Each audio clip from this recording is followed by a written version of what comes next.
साथियों नमस्कार।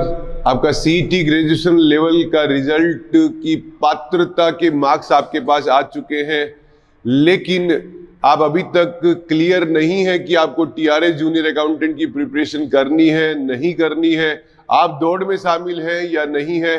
तो ये वीडियो एक्सक्लूसिवली उसी के लिए बनाया गया है। ध्यान से सुने और समझें।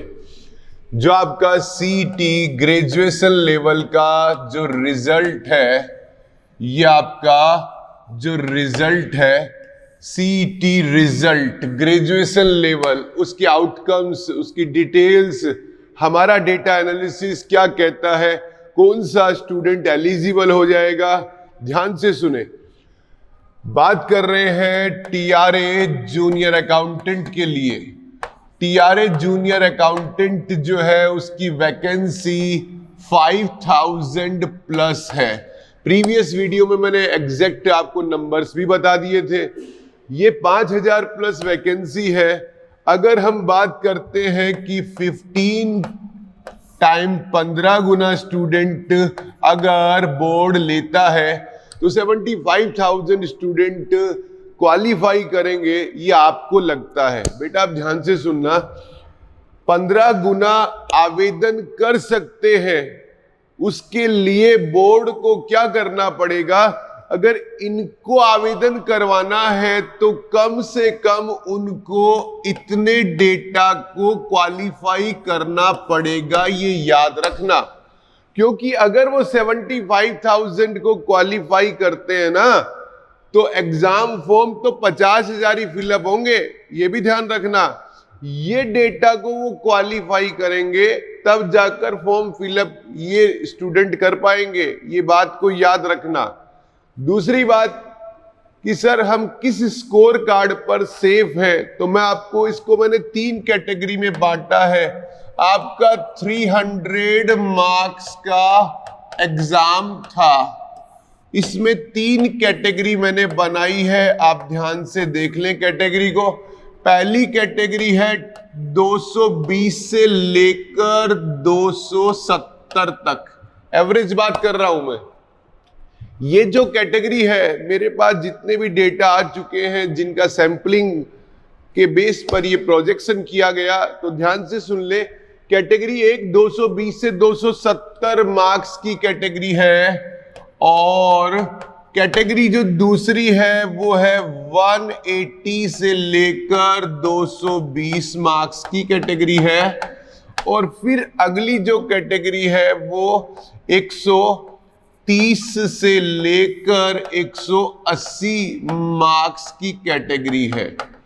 अब आप बोलोगे बेटा कि सर 40% तो सर 120 मार्क्स होते हैं, फिर आपने लास्ट वाला ऑर्डर यहां से क्यों लिया है, ये आपको समझने की जरूरत है। देखो, अगर बात करते हैं कि 75,000 कैंडिडेट वो क्वालिफाई करना चाहते हैं, जो लोग एग्जाम फिलअप करेंगे, तो मेरा प्रोजेक्शन है कि वो अब क्या करेंगे, उनके पास अब इन्होंने क्वालिफाइंग तो मार्क्स बता दिए आपको, लेकिन आपको ये नहीं बताया कि कौन लोग एग्जाम फॉर्म फिलअप कर सकते हैं। तो मैं आपको बताता हूं ये फॉर्मूला क्या रखेंगे।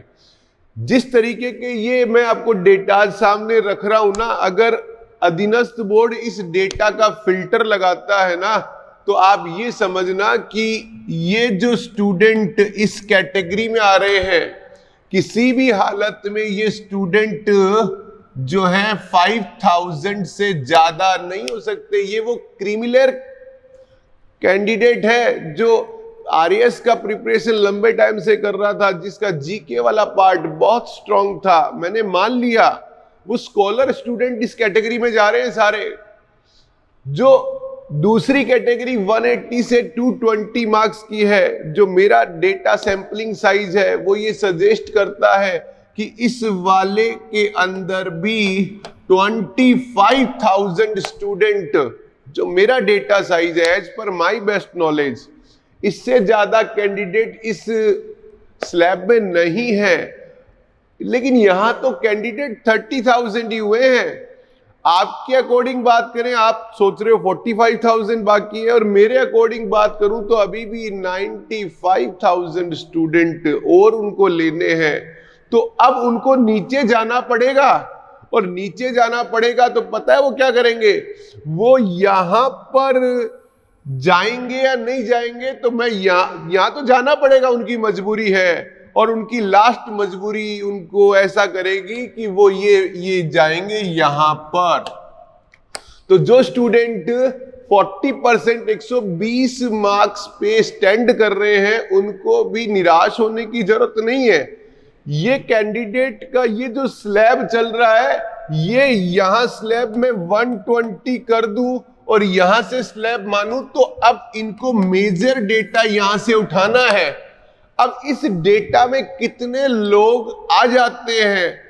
क्या सर इनमें 95,000 कैंडिडेट आ जाएंगे क्या? ये आश्चर्य का विषय है। इसलिए है क्योंकि इस पेपर को आप वीडियो वाले पेपर से आप कंपेयर ना करें। बहुत सारे एनालिस्ट्स ये बोल रहे हैं कि सर वीडियो में ऐसा हुआ था। देखो भाई, जो वीडियो का जो पेपर था ना, उसके क्वेश्चंस के जो ऑप्शंस थे उसमें इतना एक्सक्लूसिव लेवल नहीं था। यहां पेपर का जो पैटर्न था ना, वो पैटर्न में सारा पार्ट जीके कवरेज था, तो उस वाले पार्ट का बहुत स्ट्रॉन्ग, बहुत कम कैंडिडेट ऐसे थे जिनका या तो बहुत स्ट्रॉन्ग था या फिर एवरेज से कम था, इसमें लेयर नहीं थी। तो आपको ये जो पता चल रहा होगा, मैंने ये कहा, ये लेयर बनाई और उसके अंदर मैंने ये बताया कि देखो इस लेयर के अंदर ये लेयर वो है जो बच्चे जीके पर कमांड रखते हैं, लेकिन ऐसे बच्चे बहुत ज्यादा नहीं है। आपको पता भी नहीं है क्योंकि पिछले जो एग्जाम्स हुए हैं ना, बहुत सारे स्टूडेंट 40% को क्वालिफाई नहीं कर पाए, इस वजह से वो चयनित नहीं हुए। ये तो पात्रता का एग्जाम था, और मैं कह रहा हूं अगर 40% इसको भी क्वालिफाई करके अगर वो आगे आते हैं, और इतने डेटा की बात करता हूं, तो मेरा ओपिनियन ये है आपको कि जिन स्टूडेंट के मार्क्स 120 प्लस हैं, वो अपने आप को दौड़ से बाहर ना माने। उनको नेगेटिव होने की जरूरत नहीं है, वो अपनी प्रिपरेशन को स्टार्ट रखें। देखो ये 1 महीना है, मई एंड में वो नोटिफिकेशन रिलीज कर सकते हैं, तब तो आपको सबको पता चल जाएगा कि हम उसके लिए योग्य हैं या नहीं है। आपको ये 1 महीना खराब नहीं करना है। अगर आप प्रिपरेशन और दौड़ में बने रहना चाहते हैं, तो ऐसे अलग अलग यूट्यूब चैनल पे जाकर आप अपना आंकलन ना करें। आपने जो एग्जाम दिया, आपने अपनी स्ट्रेंथ पे एग्जाम दिया, घबराने की बात नहीं है। आपको अब क्या करना है, आपको ये करना है कि किसी बहकावे में आने की जरूरत नहीं है। मैं ये भी नहीं कह रहा कि आप जल्द से भागे कोई कोर्स परचेज करें, नहीं। आप अपने आप को डिसिप्लिन रखें। जो आपका पेपर फर्स्ट है, तो जूनियर अकाउंटेंट पेपर तो वापस दोनों होंगे, फर्स्ट और सेकंड, तो एटलीस्ट जो फर्स्ट पेपर जीके वाला है उसको आप पढ़ते रहें। आप अपने आप को रणनीति बना के तैयार रखें कि अगर आप क्वालिफाई हो गए तो आप उस समय परेशान ना हो फिर। इसलिए आप पहले रणनीति बना ले, आपको कैसे करना है। आप दौड़ में शामिल हैं, अपने आप को बाहर ना समझें। आप ये जो कैटेगरी है, ये वही सजेस्ट करती है जो मैंने आज से 3 महीने पहले वीडियो जब बना के दिया था, तब मैंने भी उस समय भी यही बात कही थी। सारे जो यूट्यूबर भाई हैं जो वीडियो बना रहे हैं, उन सब अपने अपने आंकलन के हिसाब से बेहतर करने की कोशिश कर रहे हैं, सभी मार्गदर्शन करते हैं। लेकिन मार्गदर्शन आपका ऐसा होना चाहिए कि किसी को ये ना लगे कि वो एक अच्छा रीजनेबल स्कोर कार्ड बनाकर चल रहा है और वो ऐसे भ्रमित हो जाए कि वो अपने आप को दौड़ से बाहर समझ ले। ऐसी गलती कोई यूट्यूबर भी ना करे और ऐसी गलती स्टूडेंट भी ना करे, क्योंकि जो वीडियो बनाते हैं उनका उद्देश्य सबका ये है कि छात्रों का हित सर्वोपरि रखा जाए, और वो रखते भी हैं। तो मेरा स्टूडेंट से यही एक निवेदन है कि अपने आप को दौड़ से बाहर ना माने, इस स्लैब को ध्यान में रख के चलना। अकॉर्डिंग टू मी 40% वाला एलिजिबल हो सकता है। अब आप बोलोगे सर ये तो बात ठीक है, आप ये बताओ एकदम सेफ कहां पर है? तो सुन लो, जिन स्टूडेंट के 50% जो है, यानी 150 मार्क्स आ रहे हैं 300 में से। अकॉर्डिंग टू मी वो बिल्कुल सेफ है, वो अपनी प्रिपरेशन को स्टार्ट कर सकते हैं। शायद आपको चिंता करने की बिल्कुल भी जरूरत नहीं है, पूछने की भी जरूरत नहीं है। इवन मैं तो ये कह रहा हूं कि वो लोग जो इस कैटेगरी में आ रहे हैं, इवन यहां तक आ रहे हैं 150 तक, उनको भी घबराने की जरूरत नहीं है। वो अपने आप को पॉजिटिव रखें और प्रिपरेशन कछुए की चाल की तरह करते रहें। मेरा ऐसा मानना है कि वो धीरे ही सही लेकिन अपने लक्ष्य के लिए तैयार रहेंगे तो वो सेलेक्ट भी हो जाएंगे। बहुत सारे स्टूडेंट जो है वो इस कैटेगरी से बिलोंग कर रहे हैं, फर्स्ट सेकंड, और वो ये चाहते हैं कि सर हम प्रिपरेशन को समय पे स्टार्ट कर दें, क्योंकि हमें इतना तो पता चल गया कि हम एग्जाम क्वालिफाई ये तो कर लेंगे। तो सृजन क्लासेस जो है आपके लिए एक नया ऑफलाइन बैच जो है, वो नया ऑफलाइन बैच स्टार्ट कर रहे हैं 10th मई को। जो है नया बैच स्टार्ट होगा, न्यू बैच जो है वो TRA जूनियर अकाउंटेंट के लिए बैच रहेगा। सेकंड पेपर का बैच रहेगा, और ये बैच जो है ये ऑफलाइन भी है, यानी फेस टू फेस भी है, और ये लाइव फ्रॉम क्लासरूम भी है।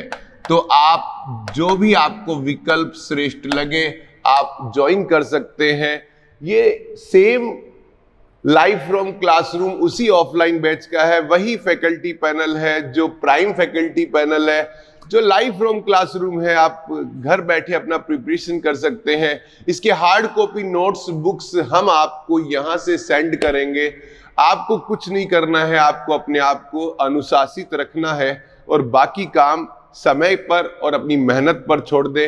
आपका परिणाम श्रेष्ठ रहेगा, क्योंकि ये मेगा भर्ती में इतने पद हैं कि अगर 75,000 कैंडिडेट में से 5,000 स्टूडेंट सेलेक्ट करने हैं तो ध्यान रखना कि ये जो आपकी नंबर ऑफ पोस्ट है वो 5,000 प्लस पोस्ट है। तो आप इसको टारगेट बना के अभी से अपना प्रिपरेशन स्टार्ट कर दें। जो 10th मई को जो नया बैच स्टार्ट है वो सेकंड पेपर के लिए है, ऑफलाइन और लाइव फ्रॉम क्लासरूम दोनों है। तो आप अपनी प्रिपरेशन को अगर समय पे स्टार्ट करेंगे तो जल्दी कंप्लीट कर पाएंगे। अन्य किसी सहायता के लिए आप सृजन ऑफिस में संपर्क कर सकते हैं। Thank you so much.